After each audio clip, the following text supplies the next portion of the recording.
તો સિમ્પલ સુખડીથી એકદમ અલગ અને શિયાળામાં આપણા શરીરની રોગ પ્રતિકારક શક્તિમાં વધારો કરતી ગુંદર ડ્રાયફ્રૂટ સુખડી આજે આપણે બનાવીશું.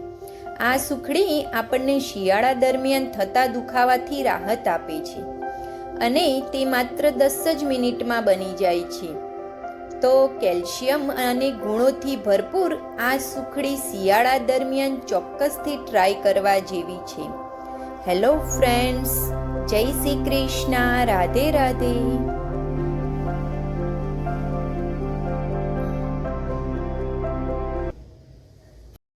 તો સૌપ્રથમ ગુંદરની સુખડી બનાવવા માટે મેં એક મોટી વાટકી ભરીને ઘરનું ચોખ્ખું ઘી લીધું છે અને તે જ વાટકીથી મેં ઘઉંનો ઝીણો લોટ લીધો છે અને તે જ વાટકીથી ગોળ લીધો છે અને એક નાની વાટકી ભરીને ટોપરાનું છીણ લીધું છે. 150 ગ્રામ જેવો ગુંદર લીધો છે, થોડા મગજતરીના બી લીધા છે અને 50-50 ગ્રામ જેવા ડ્રાયફ્રૂટ્સ લીધા છે, કાજુ બદામ લીધા છે. ડ્રાયફ્રૂટ્સ તમે તમારી ચોઈસથી વધારે કે ઓછા કરી શકો છો ફ્રેન્ડ્સ. હવે આપણે આ ગુંદરને એકદમ ઝીણો દળી લેવાનો છે મિક્સચરમાં. તો આ રીતે એકદમ ઝીણો પાવડર કરી લેવાનો છે.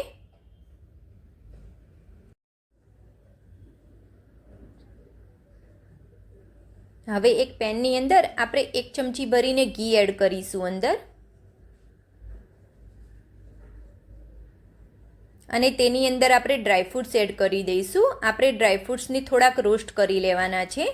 મગજતરીના બી પણ અંદર જ એડ કરી દઈશું.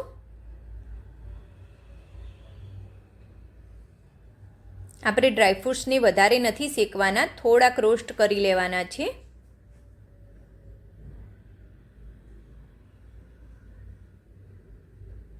આપણા ડ્રાયફ્રૂટ્સ શેકાઈ ગયા છે, તેને નીકાળી લઈશું.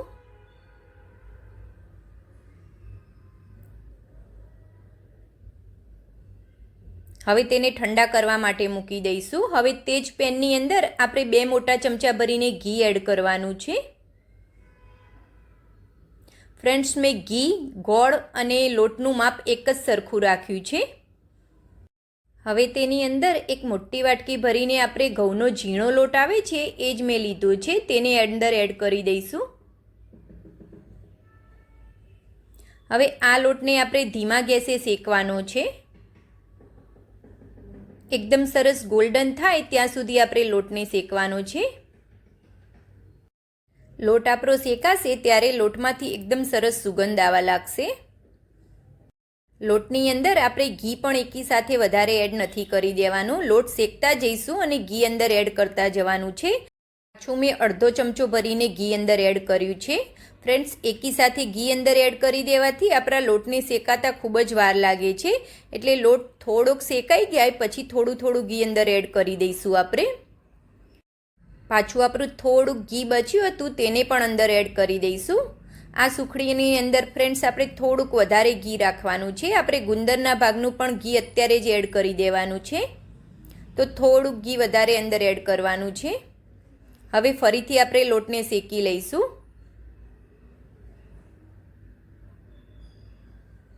આપણો લોટ સરસ મજાનો શેકાઈ જવા આવ્યો છે અને તેની અંદરથી ખૂબ જ સરસ સુગંધ આવવા લાગી છે. હવે આપણો લોટ શેકાઈ જવા આવે ત્યારે ગેસને એકદમ સ્લો રાખવાનો છે અને તેની અંદર આપણે દળેલો ગુંદર અંદર એડ કરી દઈશું. તેની સાથે આપણે ડ્રાયફ્રૂટ્સ જે શેકીને રાખ્યા હતા તેનો મેં પાવડર કરી લીધો છે, તે પણ અંદર એડ કરી દેવાનો છે. ટોપરાનું છીણ પણ અંદર એડ કરી દઈશું. 2 ચમચી જેવો સૂંઠ પાવડર એડ કરીશું. તેની સાથે 2 ચમચી જેવો ગંઠોડા પાવડર પણ એડ કરવાનો છે. આ બધા જ મસાલા અને લોટને એકદમ સ્લો ગેસે આપણે શેકી લઈશું. અત્યારે ગેસ એકદમ સ્લો છે ફ્રેન્ડ્સ, એકદમ સ્લો ગેસે આપણે શેકવાનું છે. હવે તેની અંદર આપણે ગોળ પણ એડ કરી દઈશું.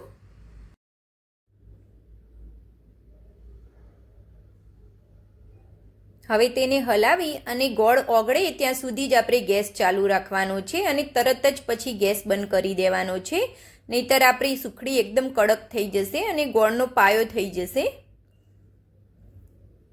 હવે ગેસ આપણે બંધ કરી દઈશું. આપણો ગોળ સરસ ઓગળી ગયો છે. આ રીતે એકદમ સરસ ગોળ ઓગળી જવો જોઈએ. હવે આ સુખડીને આપણે એક થાળીની અંદર લઈ લઈશું અને આ રીતે તાવેતાની મદદથી દબાવીને એક સરખી કરી લઈશું. આ રીતે આપણે દબાવતા જવાનું છે અને એક સરખી કરી લઈશું. ફ્રેન્ડ્સ, જો તમને મારી વિડીયો ગમી હોય તો મારી વિડીયોને લાઈક કરજો અને મારી ચેનલને સબસ્ક્રાઈબ કરવાનું બિલકુલ પણ ભૂલતા નહીં, જેથી આગળ પણ હું તમારી માટે આટલી સરસ મજાની રેસીપી લાવું. હવે આપણે સુખડીને ગાર્નિશ કરવાની છે, તો મેં તેને બદામની કતરણથી ગાર્નિશ કરી છે. તમે પિસ્તાની કતરણથી કાં તો નારિયેળના છીણથી પણ ગાર્નિશ કરી શકો છો ફ્રેન્ડ્સ.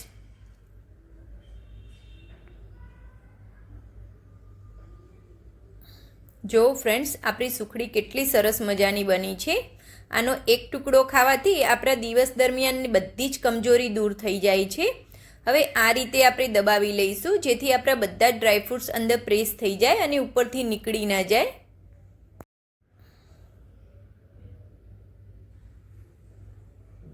થોડીક વાર તેને આપણે ઠંડી થવા માટે મૂકીશું. 10 મિનિટ ઠંડી થયા પછી તેને આપણે કટ લગાવીશું. આપણી સુખડી ઠંડી થઈ ગઈ છે, તેને આપણે કટ લગાવીશું. આપણે સુખડીને એકદમ ઠંડી નથી કરવાની ફ્રેન્ડ્સ, થોડી ગરમ હોય ત્યારે આપણે તેને કટ લગાવવાના છે. આ રીતે ઊભા અને આડા કટ લગાવી દઈશું. તો આપણે પરફેક્ટ માપથી ફ્રેન્ડ્સ સુખડી બનાવીએ તો આપણી સુખડી એકદમ પોચી અને સરસ બને છે. તો મેં લોટ, ગોળ અને ઘીનું માપ એક સરખું રાખ્યું હતું અને જે લોટ લીધો હતો તેને એકદમ દબાવી અને બાઉલ ભરીને લીધો હતો. તો તમારે તેનું માપ બિલકુલ ધ્યાન રાખવાનું છે. તો આપણી ઇમ્યુનિટીને વધારે તેવી સુખડી બનીને રેડી છે ફ્રેન્ડ્સ. તમે પણ ચોક્કસથી ટ્રાય કરજો. Thanks for watching. જય શ્રી કૃષ્ણ.